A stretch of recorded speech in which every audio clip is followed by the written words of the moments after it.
Today it's time to summarize a lot of what we've done for the last couple of weeks and tie it together in a simple rule which is called Newton's second law. Well, let's revisit the lab that we have most recently been doing. In this lab we had a cart that was on a track, low friction track, and the cart was connected by a string over a pulley to a hanging mass. And when the mass was allowed to fall, the car was pulled along the track, and then we had a motion detector here that could tell us what the nature of the car's motion was and make measurements of velocity and acceleration and position. The most basic thing that we learned about from this setup is that when this mass is allowed to fall and pull on the cart moves along the track with a constant acceleration. Its velocity increases steadily. And the first experiment that we did is we hung various masses which have various weights and therefore pull with various forces on this string and measure the acceleration that results from each of those falling weights. And so we made a graph of the pulling force versus the acceleration. Well, what we did is we put in 5 different masses on the end of the string and had those masses pull, in each case, this car, and we measured the acceleration that resulted from those 5 different forces. And you can see here that we plotted the pulling force of the falling mass versus the acceleration of the car that resulted. And notice the simplest thing that we can say is, as the pulling force increased, so did the acceleration. And apparently it did it in direct proportion. So twice the pulling force resulted in twice the acceleration. And from doing this, Logger Pro showed us that we had a straight line, and it gave us y equals mx plus b.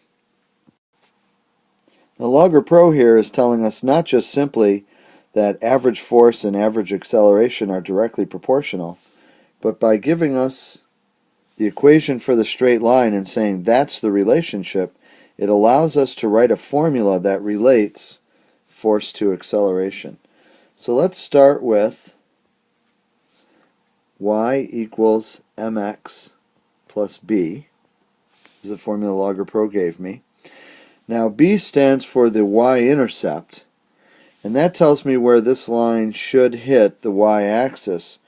But notice that even though we just missed the origin, what the origin should tell us is that if you don't put any weight on the end of the string, you shouldn't have any acceleration. So really the y-intercept should be 0. So that would leave us with y equals mx.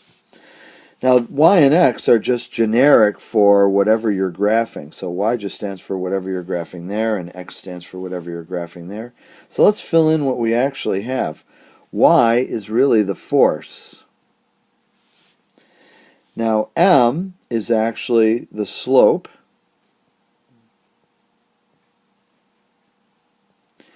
And x is what we graphed on the x-axis, which is the acceleration. So what we really have here is that force is equal to slope times acceleration. Now in this experiment we were very careful to keep the total mass of the car and the falling masses constant. And the value that was kept at was about 910 grams. And that was the total mass. Now, that also could be written as 0.910 kilograms. And look at this. The slope is 0.9089 newtons per meters per second squared. So we notice that the slope of this line is very close to the mass that was accelerated by gravity. So this slope actually turns out to be the mass of the car. So this is our first look at a statement that later on we'll call Newton's second law. And it also shows us a way to calculate the mass, because the mass is equal to the force divided by the acceleration. And if I graph force on the y-axis and acceleration on the x-axis, measuring the y-axis and dividing it by the change in the x-axis, that's just the slope. So if I have a graph of force versus acceleration, the slope of this line actually calculates the mass that was accelerated. So the official science way to state Newton's second law is that the acceleration of a body is directly proportional to the net force acting on the body and inversely proportional to the mass of the body. Now, in our experiment, we tried to minimize friction so that there was only one force acting, which was the tension in the string caused by the falling mass. And so in our experiment, there was only one force, so the net force was that force. But if I have multiple forces acting, Newton's second law says the acceleration that I get will be directly proportional to the net force. And directly proportional means if the net force is doubled, the acceleration will be doubled. If the net force is tripled, the acceleration will be tripled. And that gave us the graph of force versus acceleration that we just saw as being a straight line. The acceleration of a body is inversely proportional to the mass. Just like in the experiment that you did, as the mass of the body, in our case it was a cart, as the mass of the body increased, the acceleration decreased. As the mass of the body decreased, the acceleration increased. So acceleration and mass are inversely proportional. Acceleration and force are directly proportional. So if we write this out in formula form, what this says is that the acceleration of the cart is equal to the net force acting on the cart divided by the mass of the cart.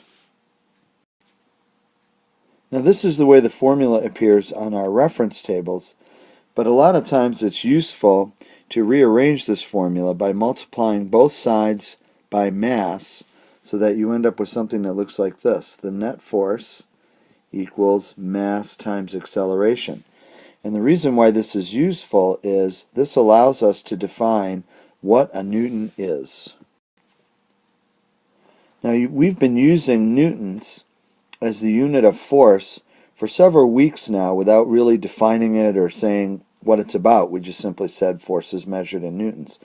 But now that we have Newton's second law written this way, we can finally define what a Newton is. So 1 Newton is the amount of force that it takes to give 1 kilogram of mass an acceleration of 1 meter per second squared. So what we would say is that newtons are kilogram meters per second squared.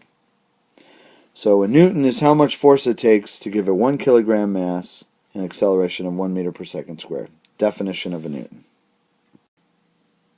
Notice also, because of the definition of a newton, mass must always be in kilograms. So if I'm given a problem and they give me the mass in grams, to be able to use newtons, I have to convert the mass into kilograms from grams. So let's try a problem that's similar to our lab. Let's say that I had a cart, and the cart had a mass of 750 grams,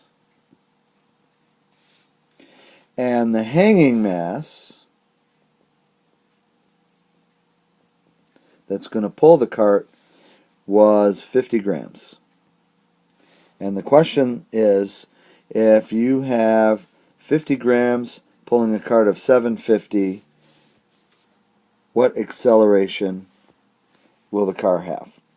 So let's try this out. First of all, we're going to use Newton's second law, which says acceleration is net force over mass. And the net force in our case is we only have one force, and that's this hanging mass. It's the weight of the hanging mass. So the net force is going to be the weight of the hanging mass. So weight, so I'm going to write it like this. So really I'm going to divide the weight of the hanging mass by the mass of the cart. So we'll use weight of hanging mass, mass of the cart.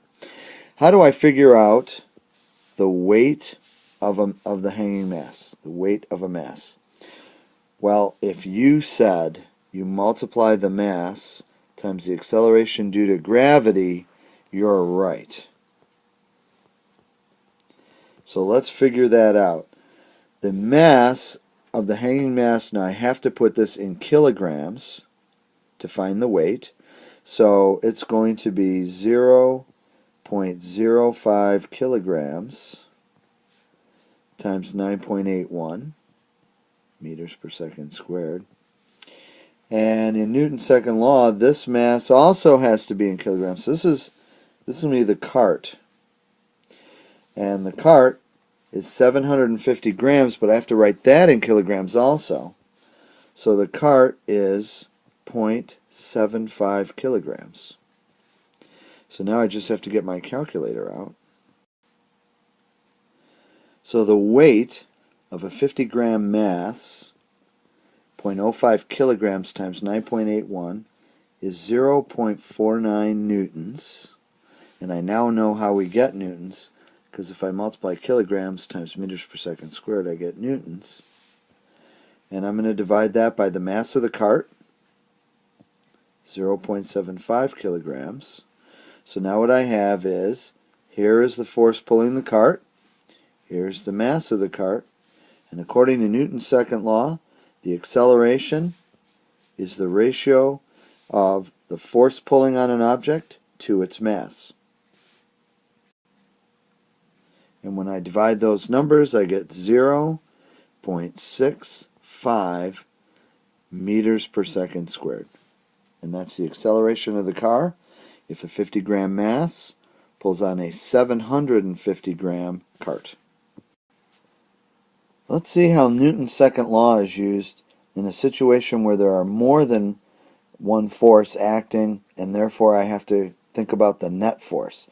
So this is a block, and we'll just say that I'm going to draw a force diagram for this block that's moving to the right, and it's on a surface that has friction. So let's draw the force diagram for this. So it's moving to the right, so there's an applied force to the right. So I'm going to write F applied, and we'll just say it's 50 newtons. And then there is a frictional force in the opposite direction, and the frictional force is only 10 newtons. And we're going to say that the weight of this box is 80 newtons. So F gravity is going to be 80 newtons. That's its weight. And there's a normal force, and they don't tell us what that is. So the question is, what's the mass of this object? What's the acceleration of this object? And what's the net force acting on this object? Well, I'm going to do these out of order to what they ask. So I'm going to first of all figure out what the mass is, because they told me the weight, so I think I can do that pretty easily. Then I'm going to figure out what the net force is, because a couple of days ago I had a worksheet where I figured out net forces from these pictures. And then once I have the net force and I have the mass, I could figure out the acceleration. So let's tackle first the mass. Well, they tell me that the weight is 80 newtons, so I remember that weight is equal to the mass times the acceleration due to gravity. So if I solve this for the mass, I get the mass is equal to the weight divided by the acceleration due to gravity. So if I divide 80 newtons, which is the force of gravity, divided by 9.81 meters per second squared, then I can get the mass. So I get my calculator, and I find that the mass is 8.15 kilograms. Well, the next thing I'm going to do is I'm going to try to figure out what the net force is. Now notice I have forces going this way, and I have forces going this way. Now they tell me that the motion of this object is completely this way.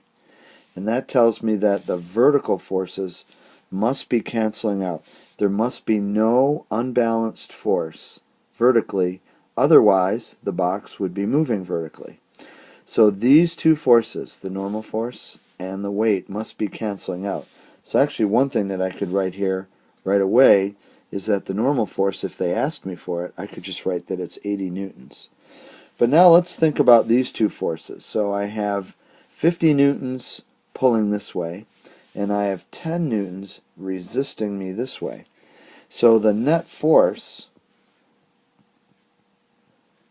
is going to be 50 newtons to the right minus 10 newtons to the left, so the net force is going to equal 40 newtons to the right.